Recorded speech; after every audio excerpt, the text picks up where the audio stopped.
Hello, everyone. My name is Lucy Heavens, and welcome to CMO Therapy, a podcast that's hopefully going to help you navigate your way through your marketing journey. Because let me tell you, I get it. Being a marketing leader is no walk in the park. In each episode, we dive headfirst into the world of marketing, where uncertainty, tight budgets, and fierce competition are just the beginning of the rollercoaster ride. But guess what? You are not in this alone. Why go solo when you can tap into the powerhouse of insights from some of the most awesome marketing leaders in the game? And look, the title might include the word therapy, but we are not just talking about challenges here. We are tackling them head on. Join us as we deep dive into the nitty-gritty, share war stories, and unlock secret strategies. And get ready for no holds barred conversations, because sometimes I have no filter.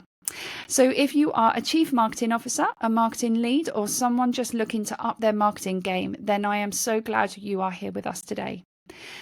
And I am very glad to have the amazing Yoann Pavy with me today. Is that how I say your surname? Sorry, I didn't ask you that That's fine. first. That's fine. Yeah, that Yoann, can you works. please give us a quick intro? Hello, hi Lucy. Thank you for having me. My name's Yoann. I am the Chief Growth Officer, Chief Marketing Officer, AI Apply, an AI solution for job seekers. Been there for a bit more than a year now. But yeah, I've been doing marketing for more than 10 years now. Worked in the UK. I'm French, as maybe you can tell from my accent. But I've been in the UK for a long time. Worked in the early days at Deliveroo, Depop, Box in B2B. Done a bit of fintech as well. A company that got acquired last year, but yeah, I did a couple of years in fintech too. So yeah, been around apps, website, B2B, B2C. That's me. Exciting. Lovely. Great. Think we're going to get lots out of this conversation. Mhm. So the title of the podcast today is Distribution is a Hot Topic That No One Talks About. And this where this came about actually is I saw one of your posts on LinkedIn that actually really hit a nerve with me. It was one of those stop scrolling, like proper stop scrolling and maybe have a bit of a cry moments. But it was the one where it talks about how distribution beats product. And there was this quote that you had, I think that you copied and pasted from someone else that said Mm. about how a bad product with great distribution makes money and a great product with no distribution dies quietly. Bloody awesome. And I say it all the time. Distribution is really, really hard. It's the unspoken thing about marketing. And, we're never short of ideas for content, for campaigns, we're never short of ideas. But everything that we produce basically falls short if we don't nail the distribution of it. And obviously, like if time and budget and resources are kind of really constrained, which they are in these kind of like high growth environments, then this just adds a lot of pressure onto what we're doing. So that's what I'd love to pick your brains about today. That's So good. the first question then, you wrote on LinkedIn in your post, you said, great products flop every day. Bad ones explode because they nail distribution. So can you Mm. talk us through what sparked that idea? What was the day that you sat there and thought that? Was it, a particular campaign or something? Yeah. No, it's something that's been brewing for a while in my mind because a lot of things that involve distribution have changed for the last, I can't really time it precisely, but maybe the last 2 years, 3 years, it really started to shift um, and take a different shape or a different meaning, if that makes sense. Um, Mainly because social platform, when we talk about distribution, in most cases, we talk about, the best way to get something distributed, which is social media, channels like Instagram, TikTok, etc. Have changed recently, mostly driven by TikTok, the rise of TikTok, I guess, um, where any piece of content is technically its own campaign and can go quite viral. Even a brand new video on a brand new account can get millions of views if it's the right thing and, said the right way with the right angle, whatever that the topic is. And that was not really the case before that. So I've been quite obsessed with this idea of distribution and what that means for, yeah, I would say like the last 2, 3 years. But we're really getting into like pretty crazy results with it I would say the last 12 months. And I think that this post or this idea that got inspired by that tweet. I can't remember who tweeted it, but it was not someone that I knew or that I think was like famous in the marketing world. It was kind of random, but it really like summarized it in a very good way. Um, and yeah, I just thought I'd share that. But just to go back to my point, I think prior to that change in our social media or distributing the content, distribution was almost never a topic in marketing team. Before that, it was campaign driven, content as if what is the content going to be about, and how many pieces of content are we going to create Mm-hmm. within that campaign for that time frame. And there was almost never a discussion of, what's the outcome in terms of impression or it was kind of like, let's try and make it go viral, but like the idea of like, can you make it go viral? But it was not really like the center focus as to like what the distribution would it be. Is like, let's just do what we like, what's our playbook. Like we know we're doing one blog post and a post on Instagram, maybe something on LinkedIn, whatever your domain. And if you're B2B, B2C, those might change, but you kind of have like your playbook and you kind of execute it. And don't get me wrong, I think there's a lot of companies today that still operate that way and never really talk about the afterwards, like, like what are we expecting in terms of distribution to really make sure we spread it as far as possible. And that was mainly because before the arrival of TikTok, social media were followers driven. So you would see the content to people you follow. It was a social graph in the social graph sense of it. So you see the content from the people you follow. So the amount of followers that you have was very important.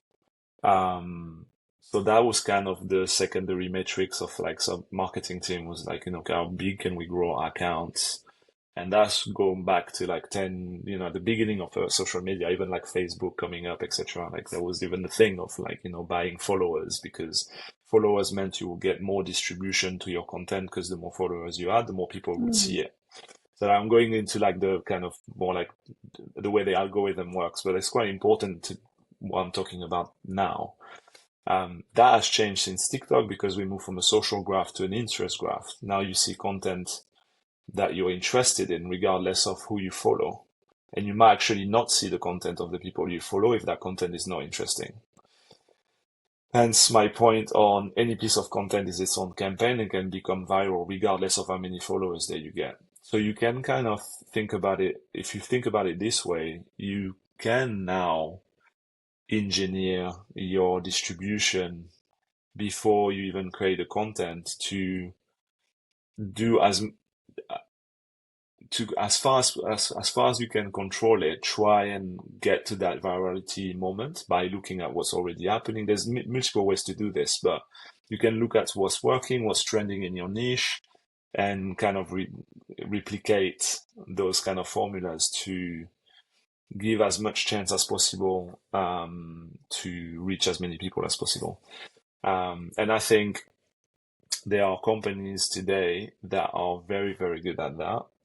Often these companies are very young startups, often have almost, like no team or very few people behind them.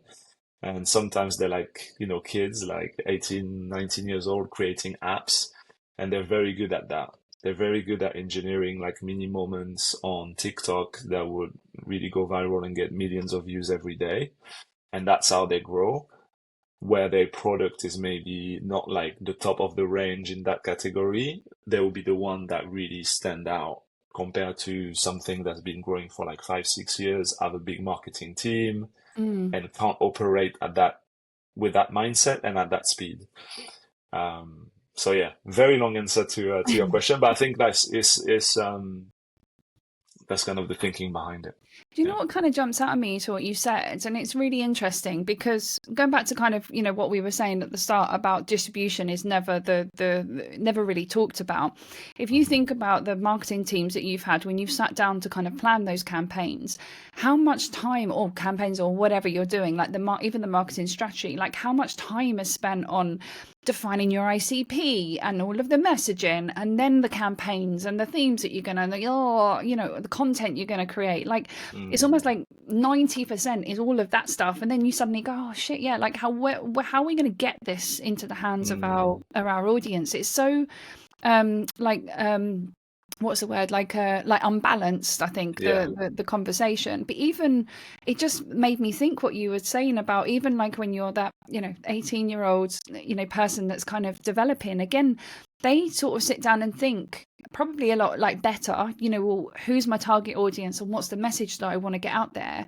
But Mm. even then, I don't think they really think too much about distribution, right? They're kind of thinking, okay, well, yeah, maybe TikTok's the way to go, or Mm. but they're not kind of thinking too much about the sort of the distribution. Like, Yeah. why So why do you think that is?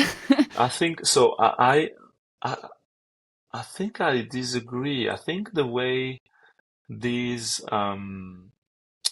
like new apps and companies like popping, even what we're doing at AI Apply, that's kind of how we operate now. The It's almost like a reverse of what you just said. You'd start to look at what's already trending in your niche. So it doesn't have to take very long to do a little bit of research in seeing in your particular niche what's getting the most virality, looking at the component of those videos and replicating them, adding your product in the middle or your like whatever you're trying to sell, your flow, like uh, what you're gonna try and sell. Um, so you start with that, and then once you have that, you can kind of tweak it to what you think your ICPs are gonna be, and tweak the message, etc. That's part of your testing plan. You do it afterwards, but it starts from a social view first. Look at what's happening on Reels, on TikTok, on whatever it is, like Pinterest, on X, depending on your, again, on your product. That could also be the number one channel. But you kind of flip it the other way around. Now, I would almost like simplify it that way. It's like start by looking what's already trending and already going viral, and copy it to make it your own, and then do the more like what you would consider maybe like the more traditional way of pushing a campaign, of adding your messaging, your ICPs, like all the different angles you would want to attach to it. That's how No, I see it. Yeah, and I think that's what they're doing, with maybe without the second part. They're literally just doing the first part, looking at what's going viral and replicating that with your product is good enough. Like maybe you can do the rest as you see what's picking up. But yeah, is that kind of how you've approached it with your organizations then? Is you kind of take that step back and really sort of look at the audience first and what they're looking at, and yeah. yeah. So I think the follow-up point to this, when you start thinking about distribution first, um, then you can extrapolate as to, like, let's say if one account with one type of content can get on average, let's say like 1 million organic views a week, how many more accounts can you create to get 10 millions, 100 million? There's no limit to that. Like that's once you have that mindset, you kind of break away very quickly. You break away from the single brand, single account frame that we've been kind of working with for years on digital. Like all the brands I worked with before, we had one Instagram account, one TikTok account, social calendar, would fill it with the topics and things that we want to talk about, different events across the year, moments that we want to like create some spikes and like kind of own the narrative, like or at least think that we own some of the narrative in those moments. But that is that I would say that is over. Like if you think about it from a distribution point of view, like having just one account is kind of very limiting. If you know you can make something get X amount of views, then it's a pure math problem. Like then you just multiply and go into multi-account and multi creator, if that makes sense. That's really interesting. So, off the back of what you were just saying, then, so you mentioned there about having, as sort of starting off with a single channel of like an Instagram account or something like that and running some kind of campaigns or some messaging around that. Mm. Have you seen, I'm wondering about where budget kind of plays into this as well. So, have you seen any kind of really clever or scrappy kind of distribution plays that like work really well? So, even if they're without those kind of like big budgets or massive teams. Yeah. I mean, this that's a good question. I think when you start to think about distribution that way, you're playing a CPM game. So everyone knows in most companies that runs paid marketing how much they're paying for 1,000 impressions, right? And that's getting more and more expensive. If you look at the CPMs that we're paying 10 years ago versus the CPM we're paying today on Meta ads and even TikTok. So TikTok is cheaper, but it's still, we're talking quite a lot for that traffic. The idea with organic distribution is that you want to beat that at least. You're creating momentum for your brand on a daily basis that is kind of dissociated to like campaigns in a way. It's a daily thing. At least for us, it's a daily thing. It's like how many people can we um, get interested or get in front of our brand on a daily basis for as cheap as possible.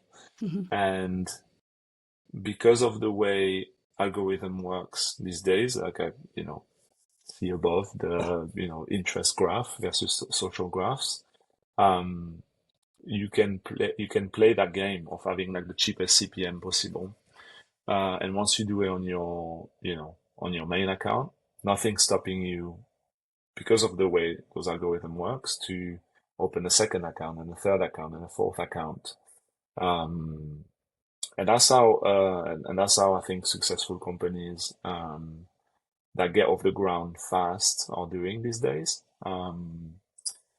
In the both like web or app, like it's not really like just a app thing, like it'll work for anyone.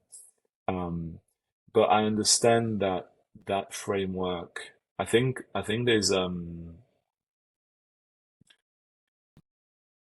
it's pretty known to marketers that look for that stuff. I think it's out there. There's a lot of people talking about it on X, probably more than on LinkedIn.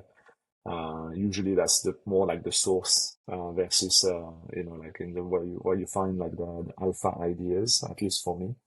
Um, but I think the issue for most marketing teams today is not that they disagree with that um, way of thinking. It's more that they're probably established in a way that traditional marketing teams were established a few years ago.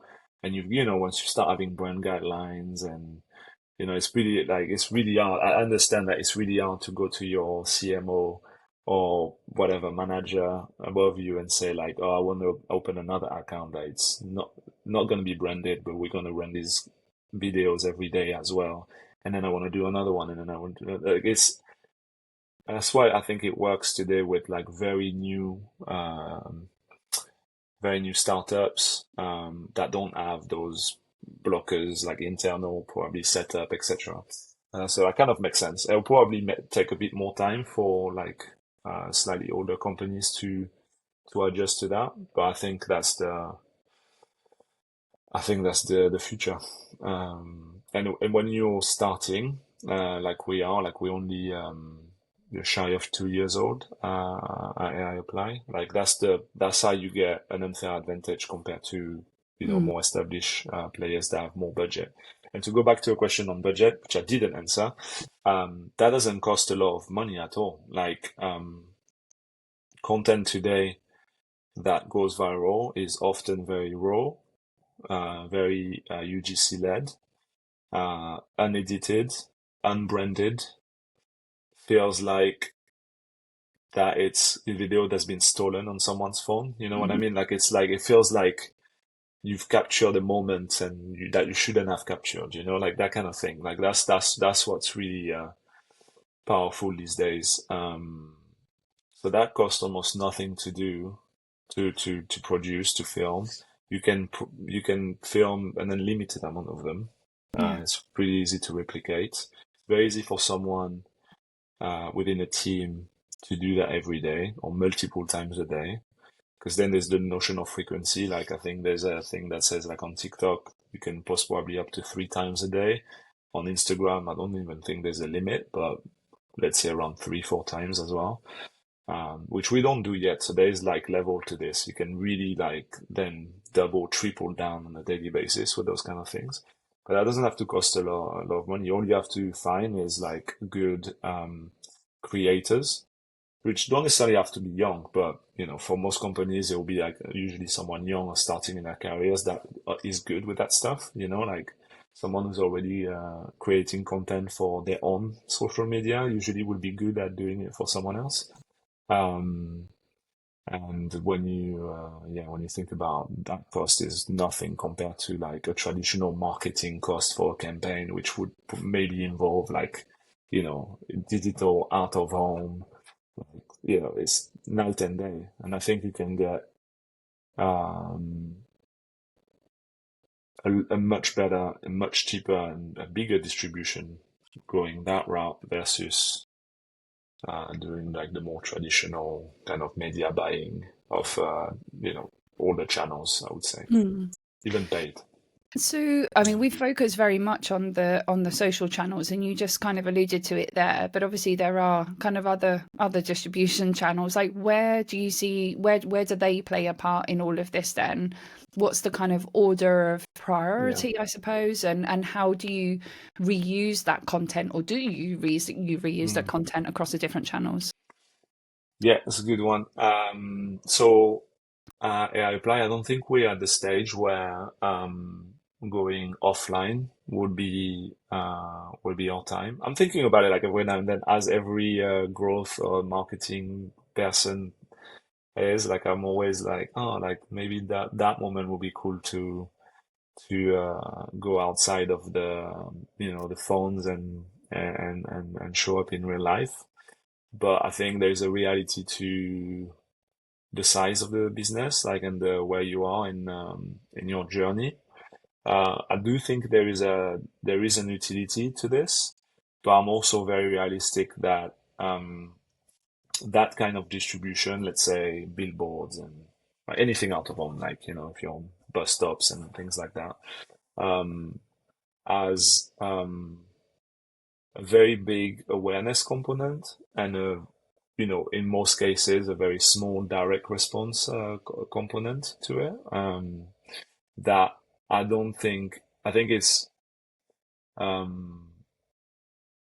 that has to be accepted, and that requires like a level of like, can we afford it type question, and can we afford to just have the awareness and the ads with that. One sec.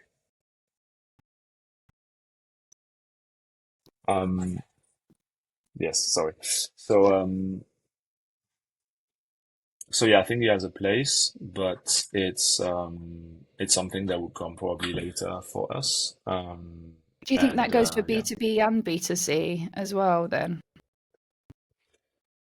Yeah. I think for me, I think for both. I think for both. If you're starting in B2B, I don't think you should go and splash the streets straight away. But maybe even more in B2B. I think there's so much more you can do in B2B in like just outbound and online and outbound that, before you need to be doing out of home, like there's a long way to go. Um, I think you could argue that going for like distribution online maybe has like a similar kind of element to, is it awareness or is it converting? But I think based on what we're doing today, that there is a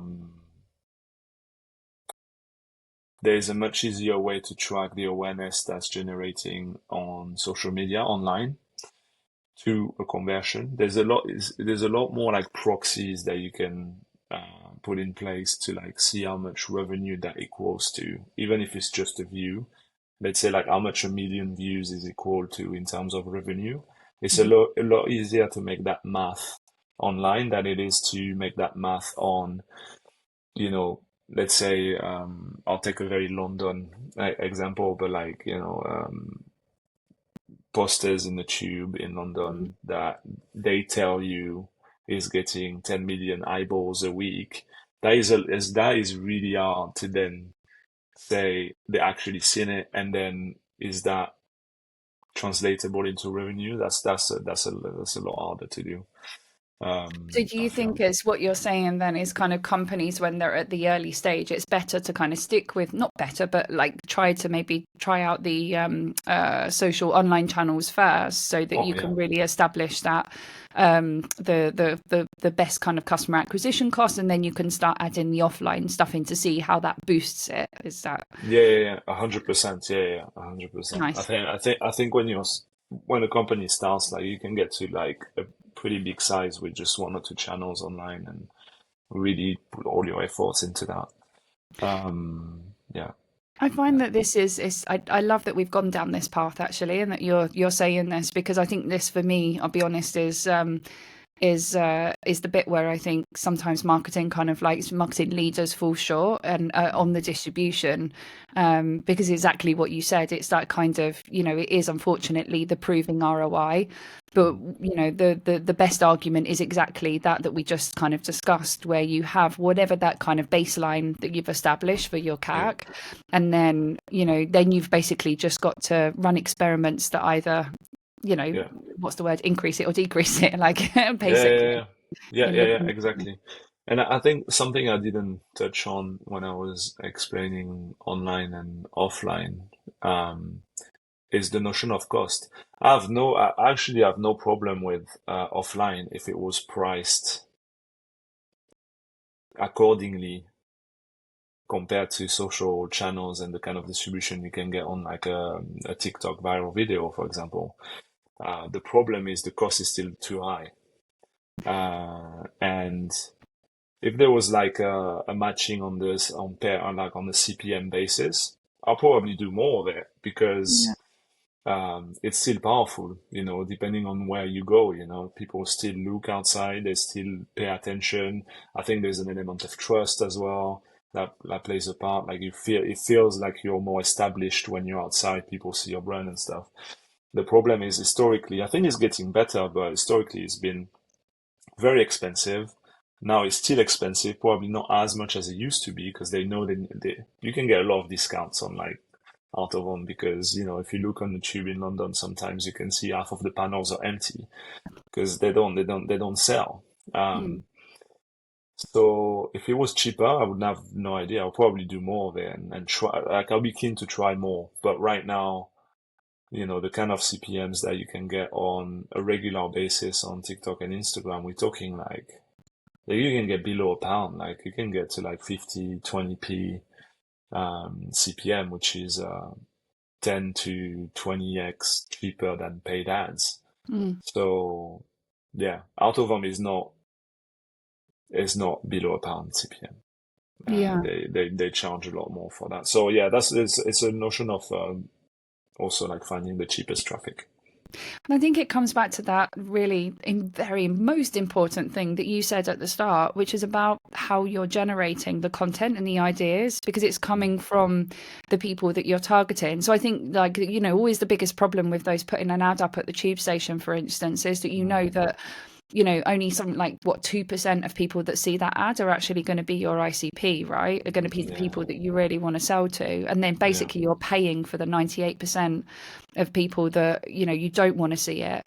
yeah, Whereas exactly. because you're generating content that 100% has come from the people that you're targeting, it's the Yeah, reverse, right? Like you're targeting that 98%.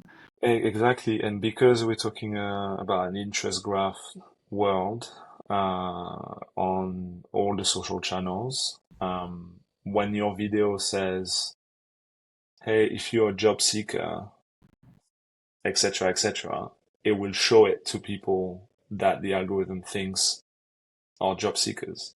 It's made to like find the people in those niche. So that virality that you get is also targeted virality to the algorithm will push it to the people who are interested in that topic. Mm. Because you made it explicit for that topic. So yeah, that's a big difference with the offline, to your point, which you will get a lot of wasted attention. Yeah. So I've got a bit of a kind of a spicy question for you then, but do you think that marketing people then kind of fall in love with the kind of the creative and the the sexy ideas Yeah. and kind of then forget that actually their job is to get that content in front of people? Yeah, yeah, 100%. Yeah, yeah, yeah. No, it is a spicy take, but it's true. Like, I've been in bigger marketing teams before where like there's way too much time spent in meetings talking about ideas and like everyone fighting for their ideas to be the one to be picked for the next campaign, where those meetings shouldn't even happen. Like, it's already the idea is already there. Like they're already on the platforms. You just have to look and execute. Um, like it's really hard to come up with an idea that hasn't gone viral yet and hit the jackpot. It's almost impossible. The best way to do it is to look at what's already there trending and replicate it. Like so, yeah, there shouldn't even be a decision on that. It's like let's just do what's working. So how can we Um, make the distribution sexy then? How can we turn that into a topic that everyone wants to talk about? I think it needs to. Well, actually, I don't want it to be too trendy because I don't want everyone to be on that journey. Like I like to be alone in this. No, no, but I think it comes down to incentives internally, like the measure of success, the KPIs. There's probably like not a full alignment with success is measured within teams. I think if we can look at distribution and the notion of creating like digital gravity, we call it, or like momentum online is tied up to revenue and tied up to numbers. Um, and that if you adopt this strategy, you can see that week on week things are going in the right direction from whatever your business is, but your business is growing in the right way, then that will be more that will become more sexy, uh, Mm. or more justified, I guess. I think right now it's not that people. I don't think marketers do not want to do it. I think it's tied up to the way teams are structured.